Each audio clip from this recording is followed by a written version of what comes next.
নমস্কার বন্ধুরা, আমি রূপা। কিচেন নোটবুকে আরও একটি নতুন পর্বে সবাইকে স্বাগত। আমার আজকের রেসিপি ধোকলা। এটা গুজরাটিদের ভীষণই একটা পপুলার ডিশ, তবে এটা এখন সব জায়গাতেই পাওয়া যায় আর সবাই খেতে ভীষণই পছন্দ করে, যেহেতু এটা খুবই হেলদি আর তেমনই টেস্টি।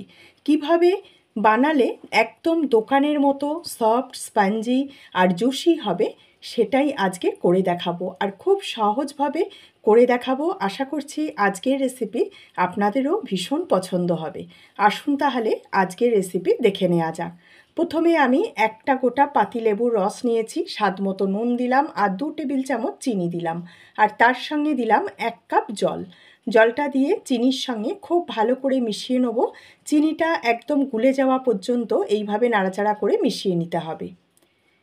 এখন আলাদা একটা বাটি নিয়েছি, আর যে কাপ মেপে জল দিয়েছি সেই কাপ মেপে নিয়ে নিলাম 1 কাপ বেসন। আর বেসনটাকে অবশ্যই চেলে নিতে হবে এই ধোকলা তৈরির জন্যে। বেসন এইভাবে চেলে নিলে বেসনের মধ্যে কোনো দলা বা লাম্পস থাকবে না। আর আমি 1 কাপ জলের জন্য নিয়েছি 1.5 কাপ বেসন। এই পরিমাপগুলো যদি পারফেক্ট হয় তাহলে আপনার ধোকলাও একদম পারফেক্ট হবে। বেসন চেলে নেওয়ার পর যে জলটা চিনি, নুন আর লেবু দিয়ে গুলে রেখেছিলাম তার মধ্যে বেসনগুলো দিয়ে দিলাম। বেসনটা দিয়ে এবারে খুব ভালো করে 7 থেকে 8 মিনিট ফেটাবো। আর একটু জোরে জোরে যদি ধোকলার ব্যাটার ফেটানো হয় তাহলে ধোকলাগুলো খুবই স্পঞ্জি হবে।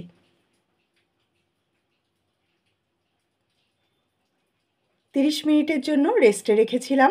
এবারে দিয়ে দিচ্ছি 1 চিমটে হিং, আর দিয়ে দিলাম 4-5টা কাঁচা লঙ্কা কুচি, 1 ইঞ্চির মতন আদা কুচি। আদাটাকে খুব মিহি করে কুচিয়ে নিয়েছিলাম। আর দিলাম 2 টেবিল চামচ সাদা তেল। সব কিছু দিয়ে আবারও খুব ভালো করে এটাকে মিশিয়ে নিতে হবে। আর এখানে আপনারা চাইলে একটু হলুদ দিতে পারেন, তবে আমি আর হলুদটা দিচ্ছি না।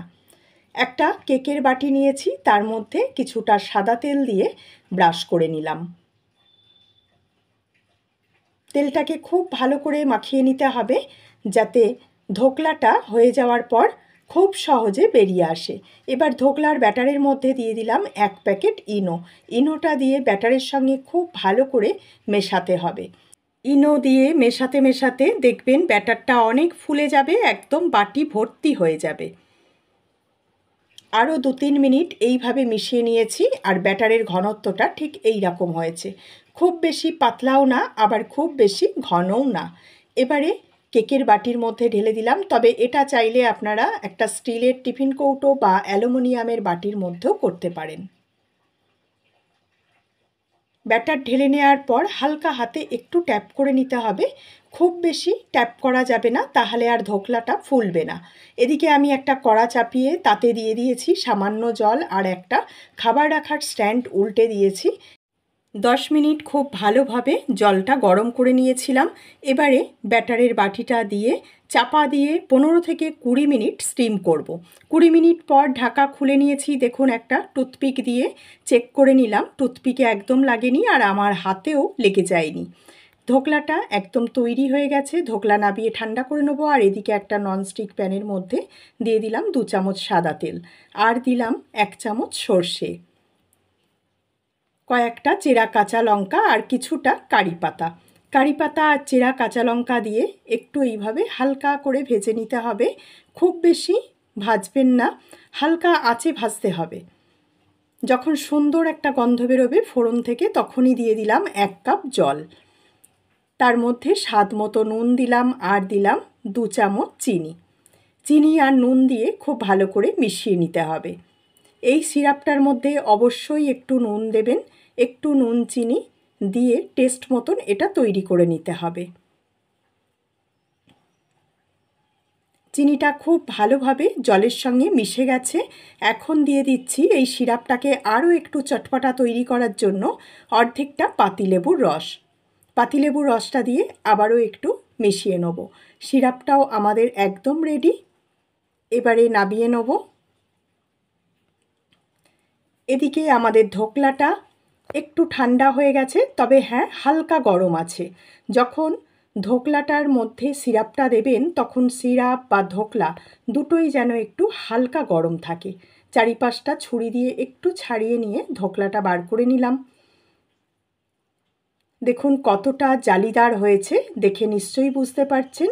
আর ভীষণই সফট হয়েছে, খুবই সফট আর জালিদার তৈরি হয়েছে। এখন আমি ধোকলাটা কেটে নেব।